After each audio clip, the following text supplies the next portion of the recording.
Thank you. Yes. Hi. Hi, I'm Jen. Hi, Jen. I have a 17-year-old who claims that he wants to be an actor. Loser. I mean, his sisters call him that all the time. So, just any advice maybe for him on breaking into that? He's only ever had high school theater so far. In a very small podunk town. So. Okay. Well, sounds like he's got a leg up.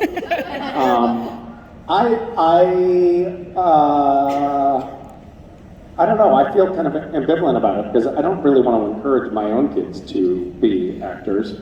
I think it's a very complicated world. I also am really grateful that I was fully formed and 24 years old before I started acting, because I think it can be a little bit dangerous when you're young because there's a lot of toxic allure in the business, and it can skew people's personalities and make them think that they're the center of the world when they're not, if they get successful. So it's a little bit dangerous when you're young, I think.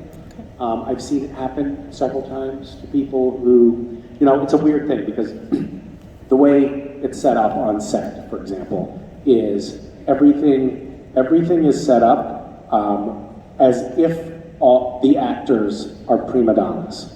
So the entire hierarchy is built around dealing with hard to deal with actors. And it's just this sort of like catch-all mechanism that makes it always work.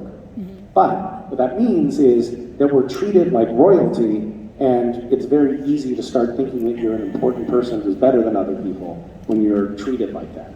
So I would just say, if he's going to pursue acting, just don't be successful.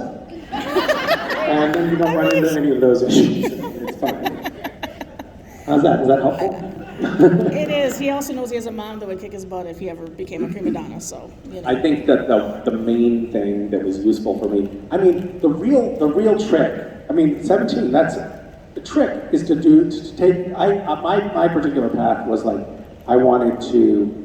I discovered that in order for me to stick with it for long enough to actually have any success as an actor, I had to just make the process of pursuing acting, going on auditions, all of that. The process itself had to be gratifying to me, and it wasn't about achieving something or getting something in the distant future. It was about just in the moment having it be creatively satisfying, literally just to go to an audition, for example. That was my path. It took me a long time to even make, just to eke by a living, really, as an actor. But I would recommend a slightly, honestly, different approach. And it's, I think Jared was 17, if I'm not mistaken. Yeah. He was walking in a mall, and his manager said, "Hey, you look like you should be on TV," and then he became a star. And that I would recommend as the career path. Okay. It's much quicker, it's much more lucrative, and there's no work that has to go into that. So, and 17, it's kind of the perfect time. Yep. So just if he has a good pair of blue jeans, and he just wants to go walk around malls, yeah. I think that's a good way to get your career started. Okay. All right. Thank you. You're welcome.